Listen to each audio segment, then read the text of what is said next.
നിങ്ങളുടെ ഫേവറേറ്റ് സീരിയലുകൾ ടിവിയിൽ വരുന്നതിന് മുൻപേ സൺ നെക്സ്റ്റ് ആപ്പിൽ കാണാം. ഇനി എല്ലാവർക്കും മുൻപേ കാണൂ. ഇപ്പോൾ തന്നെ സൺ നെക്സ്റ്റ് ആപ്പ് ഡൗൺലോഡ് ചെയ്ത് സബ്സ്ക്രൈബ് ചെയ്യൂ. ഈ അവസ്ഥയില് നമ്മുടെ അച്ഛനെ കൊണ്ട് ഒന്നും ചെയ്യാൻ കഴിയില്ല പാറു. നിനക്ക് മാത്രം എന്തെങ്കിലും ചെയ്യാൻ കഴിയൂ. ഞാൻ ശ്രമിച്ചു നോക്കാം ചേച്ചി. ചേച്ചി ഞാൻ പിന്നെ വിളിക്കാം. എന്താ പാറു, എന്താ ഉണ്ടായത്? എന്റെ ചേട്ടൻ കാരണം എന്റെ കുടുംബത്തിനുണ്ടായ തകർച്ച പ്രിയൻ ചേട്ടൻ അറിയാലോ. ഉള്ളതെല്ലാം ഓരോന്നോരോന്നായിട്ട് വിറ്റിട്ട് അച്ഛൻ പല കടങ്ങളും വീട്ടിയത്.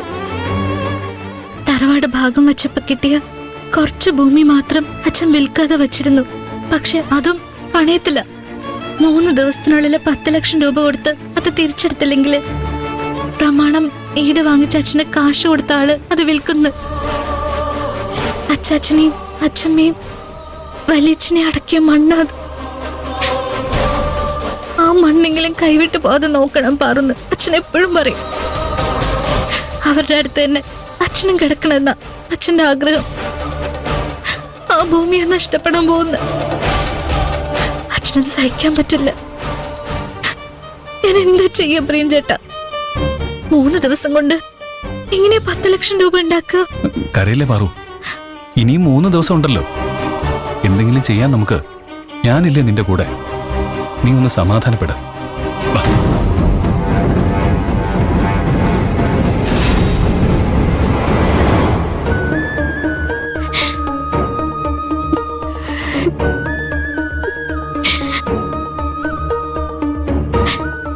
എല്ലാം നഷ്ടപ്പെട്ടെങ്കിലും അവസാനം പോയി കിടക്കാൻ ഇത്തിരി മണ്ണ് ബാക്കിയുണ്ട്. അതാ അച്ഛന്റെ സമാധാനം. അച്ഛമ്മയും അച്ഛനും വല്യച്ഛനും കിടക്കുന്നതിന്റെ അടുത്ത് അച്ഛനും കിടക്കണം. അതാ അച്ഛന്റെ ഒരേ ഒരു ആഗ്രഹം. എന്നോട് എപ്പോഴും അത് പറയും. ആ ഭൂമി കൈവിട്ടു പോയാ ഒരിക്കലും അച്ഛന് ആ സങ്കടത്തിൽ നിന്ന് കരകയറാൻ കഴിയില്ല. ഒരു തുണ്ട് ഭൂമി പോലും ബാക്കിയില്ലാതെ ഞങ്ങള് 4 ജന്മങ്ങള് എവിടെങ്കിലും വീണ് ചത്തുപോട്ടെന്നാണോ ഈശ്വരന്മാര് ചിന്തിക്കുന്ന? എന്താ ചെയ്യണമെന്ന് എനിക്കൊരു പിടിയും കിട്ടുന്നില്ല. കരയല്ലേ പാറു, ഞങ്ങളൊക്കെ ഇല്ലേ നിന്നെ സഹായിക്കാൻ. നിങ്ങൾക്ക് എന്ത് ചെയ്യാൻ കഴിയും ജെനീഫർ? എന്റെ കയ്യിലുള്ള ഓർണമെന്റ്സ് പണയം വെച്ചാ കുറച്ച് കാശ് കിട്ടും. ഞാൻ എന്റെ മാലയും തരാം. അതുകൊണ്ടൊന്നും ആവില്ല ആയിഷ. 10 ലക്ഷം രൂപ വേണ്ടേ? അതൊരു ചെറിയ എമൗണ്ട് ഒന്നും അല്ലല്ലോ. ഞങ്ങളെ കൊണ്ട് കഴിയും വിധം ഹെൽപ്പ് ചെയ്യാന്നാ ഞാൻ ഉദ്ദേശിച്ചത്. എനിക്ക് മനസ്സിലായി. ഞാൻ നിങ്ങളെ നിരുത്സാഹപ്പെടുത്തിയതല്ല. കൂട്ടത്തിൽ ഒരാൾക്ക് ഒരു പ്രശ്നം വരുമ്പോ സഹായിക്കാൻ മനസ്സ് കാണിക്കുന്നത് വലിയ കാര്യം. പക്ഷെ പ്രതീക്ഷ കൊടുത്തിട്ട് കാര്യം നടന്നില്ലെങ്കിൽ പാറുവിന്റെ വിഷമം അധികമാവുമല്ലേ ചെയ്യ. അതുകൊണ്ടാ ഞാൻ പറഞ്ഞത്. മാഡം പറഞ്ഞത് ശരിയാ. പക്ഷെ ഇവളുടെ ഈ കരച്ചില് കാണുമ്പോ നമ്മൾ എന്താ മാഡം ചെയ്യാ?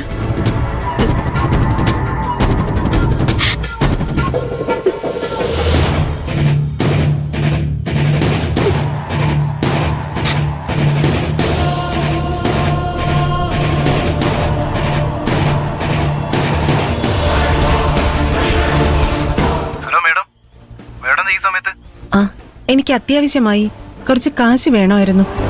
ഓവർ ഡ്രാഫ്റ്റായി ഒരു 10 ലക്ഷം രൂപ റെഡിയാക്കി തരാൻ കഴിയോ? അത്യാവശ്യമായിരുന്നു.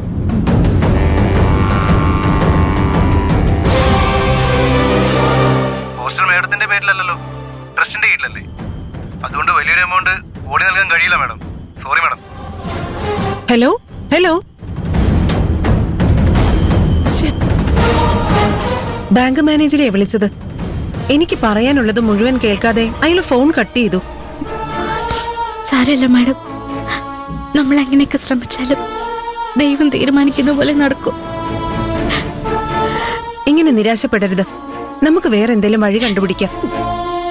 പാറു, നിന്റെ ശമ്പളക്കാശ് നഷ്ടപ്പെട്ടപ്പോ നീ കണ്ണനോടല്ലേ പ്രാർത്ഥിച്ചേ? കണ്ണൻ ആ കാശ് നിന്റെ കയ്യിൽ എത്തിച്ചു തന്നില്ലേ? അതുപോലെ നീ ഭഗവാനോട് പ്രാർത്ഥിക്ക്. ഭഗവാൻ ഒരു വഴി കാണിച്ചു തരും.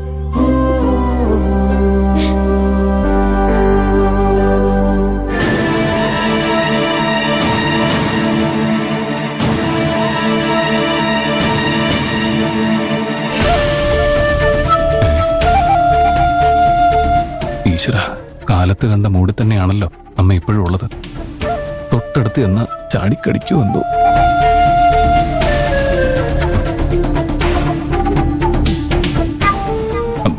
അമ്മേ,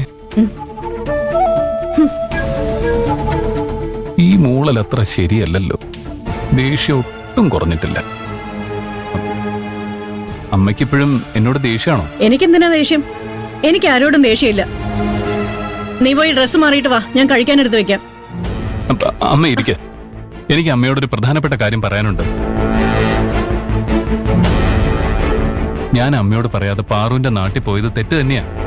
പക്ഷേ അമ്മ കരുതുന്നത് പോലെ അമ്മയെ മണ്ടിയാക്കാനൊന്നും അല്ല ഞാൻ കള്ളം പറഞ്ഞത്. എല്ലാരും പോകുമ്പോ ഞാൻ മാത്രം പോയില്ലെങ്കിൽ അവര് കാരണം ചോദിക്കില്ലേ? കൈലാഷ് സാർ ചോദിക്കുമ്പോ എന്തെങ്കിലും പറഞ്ഞ് ഒഴിഞ്ഞു മാറാനും കഴിയില്ല. അമ്മ സമ്മതിക്കാത്തതുകൊണ്ടാണ് ഞാൻ വരാത്തതെന്ന് പറഞ്ഞ അമ്മ എന്തുകൊണ്ടാ സമ്മതിക്കാത്തതെന്ന് അവര് ചോദിക്കില്ലേ? അമ്മയ്ക്ക് പാറുവിനെ ഇഷ്ടമല്ലെന്ന് എനിക്ക് അവരോട് തുറന്നു പറയാൻ കഴിയൂ? അമ്മയ്ക്ക് എന്തുകൊണ്ട് പാറുവിനെ ഇഷ്ടമല്ലെന്ന് ചോദിച്ചാ ഞാൻ എന്താ പറയാ? ഇതൊക്കെ ആലോചിച്ചിട്ടാ ഞാൻ അമ്മയോട് കള്ളം പറഞ്ഞത്. സോറി അമ്മേ, ഇനി ഒരിക്കലും ഞാൻ അമ്മയോട് കള്ളം പറയില്ല. ഒരിക്കലും. എന്നെ ഒന്ന് നോക്കമ്മേ, പ്ലീസ്. അമ്മേ, അധികം ജാട കാണിക്കല്ലേ. അവൻ എത്ര നേരമായിട്ട് റിക്വസ്റ്റ് ചെയ്യുന്നു. പോട്ടെ, സാരമില്ല എന്ന് പറഞ്ഞ എന്താ കുഴപ്പം? അമ്മേ, ക്ഷമിച്ചെന്ന് പറയമ്മേ.